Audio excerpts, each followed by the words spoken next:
जा रही।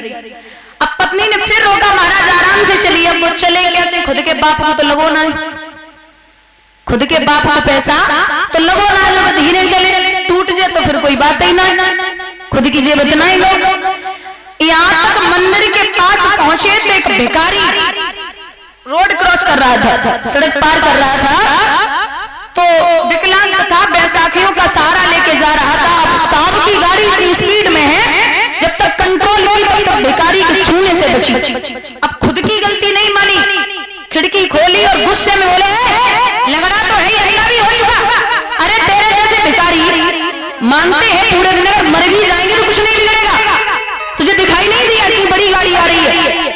वो भिखारी हाथ जोड़ा, साफ गलती हो गई, माफ करना, नहीं देख पाया। ऐसे कैसे नहीं देख पाया? अरे तू मर जाता तो मेरे रोने वाले नहीं थे, लेकिन अगर ये गाड़ी टूट जाती तो इसका हर्जाना कौन देता? अरे बोला भिखारी साहब गलती हो गई, माफ करना। पत्नी उधर से उतर के आई, उसने 100 रुपए निकाले और भिखारी को दे दिए। अब साहब और आगे उंगला हो गए, बोले तेरे जैसे लोगों ने भिखारियों के दिमाग खराब किए, तू पागल है क्या? ऐसे पैसे देने की क्या जरूरत थी? पत्नी ने पति का चेहरा देखा और बोली, जबान संभाल के बात कीजिए। बोले क्यों? बोले इसके तो पैर नहीं है और घर में कुछ भी नहीं है खाने को, तब इसकी मजबूरी है, ये भीख मांग रहा है। और तुम्हारे तो पैर हो सही सलामत हो, घर से ठीक ठाक हो, तो मंडप के नीचे बैठ के मांगो तो तुम्हें शर्म नहीं आती? बात एक ही है, तुम मंडप के नीचे बैठ के मांगते हो और ये रोड पे खड़े हो मांगता। क्वालिटी अलग अलग है। भिखारी सबैयो बोलिए गोविंद भगवान की। चाहे मंदिर के अंदर मांगिए, चाहे रोड पे खड़े होकर मांगिए, चाहे फिर मंडप के नीचे बैठ के मांगिए, मांगना तो मांगना ही है। बोलिए गोविंद भगवान की। तो बेटी को विदा कर रहे, समझाया, बेटी ख्याल रखना पति का, जैसे भी हैं आपके पति हैं, और बाबा तो वैसे ही भोले भाले। यहाँ लोगों से कहो कि गांजा मत पिया करो, शराब मत पियो, भांग मत खाओ। बोलते अरे ये कोई बड़ी बात थोड़ी है, तो भोले बाबा ने भी खाई पिए। अब भाई भोले बाबा ने अगर भांग या गांजा शराब आप कहते हो तो खाई पिए, तो फिर आप एक बात बताइए, भोले बाबा ने एक चीज और खाई है, क्या? जहर। उसे भी अजमा एक बार, शायद असर ना हो। जब उनकी नकल करनी है तो जहर भी तो खाया उन्होंने। अरे बाबा तो वो है,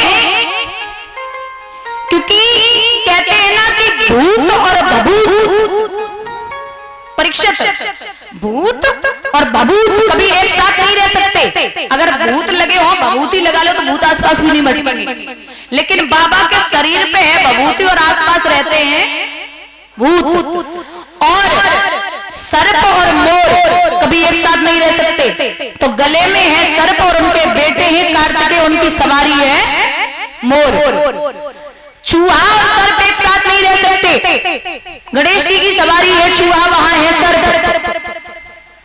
और बैल और शेर कभी एक साथ नहीं रह सकते। तो बाबा की सवारी है बैल नादिया, और मैया की सवारी है शेर, वहां एक साथ रहते हैं। आग और पानी, आग और जल कभी एक साथ नहीं रह सकते। तीसरे नेत्र में है आग और बाबा की जटाओं में है गंगा, वहां एक साथ रहते। तो वो जो कर सकते वो हम और आप नहीं कर सकते हैं। भैया विदाई हुई, वहां कैलाश पर्वत पर पहुंचे तो मैया ने कहा पिछला जन्म जैसे काटा वो तो काट लिया, लेकिन अब आप महल बनवाओ। तो बुजुर्गों सोने के महल बनवाए गए। उन सोने के महलों का गृह प्रवेश करवाने के लिए आए विश्वशर्मा ब्राह्मण। विश्वशर्मा जो रावण के पिताजी हैं, तो वो आए, उन्होंने पूजन पालन जो भी था वो करवाया। उसके बाद में रावण साथ में आया, पूजन हो गया। रावण ने कहा पिताजी ये सोने के महल बड़े अच्छे हैं। अच्छे लगे? हाँ, आप दक्षिणा में नहीं मांग लो, सोने के महलों को दक्षिणा में मांग लिया, उन महलों को बाबा ने दे दिया। रावण को उन्हीं महलों का नाम पड़ा है लंका। बोले गोविंद भगवान की। हमारा तुम्हारा गुजारा यही कैलाश पर्वत पर होगा, इसलिए महलों की इच्छा न करो। रहने लगे बड़े प्रेम से। महाराज श्री सूत जी बोले, शौनकादिक ऋषियों, प्रसंग उठता है कि सृष्टि का निर्माण कैसे हुआ। हम और आप किसकी संतानें हैं?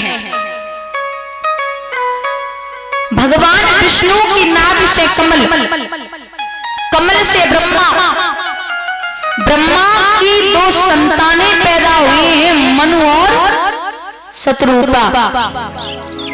मनु और शत्रुपा की 5 संतानें हुई हैं, 3 बेटियां और 2 बेटे।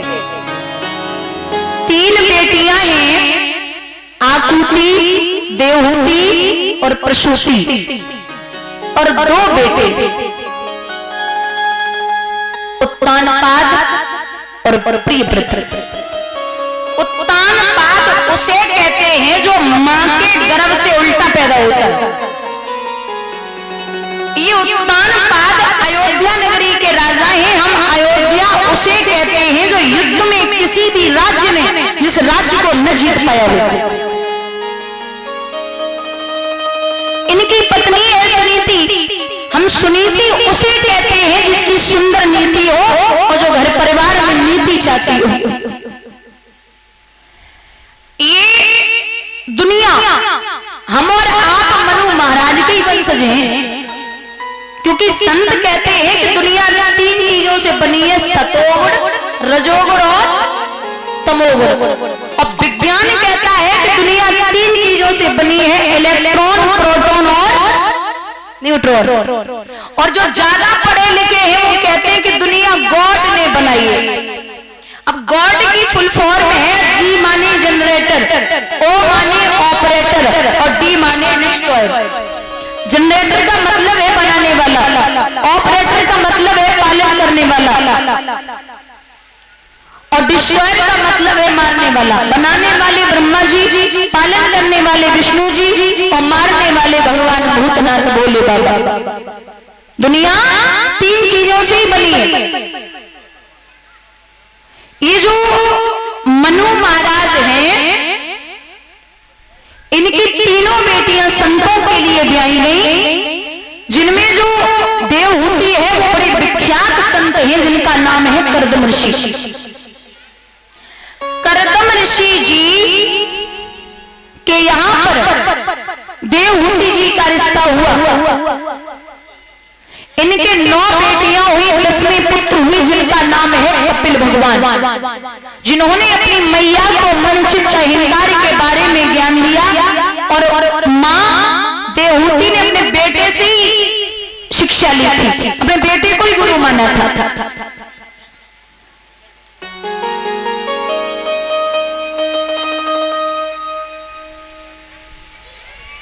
हम और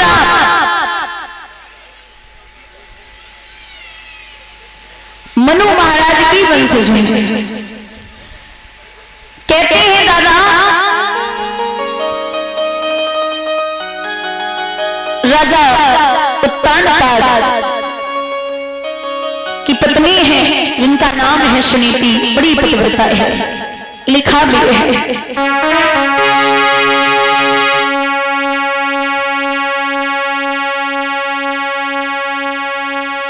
पतिव्रत धर्म बड़ो है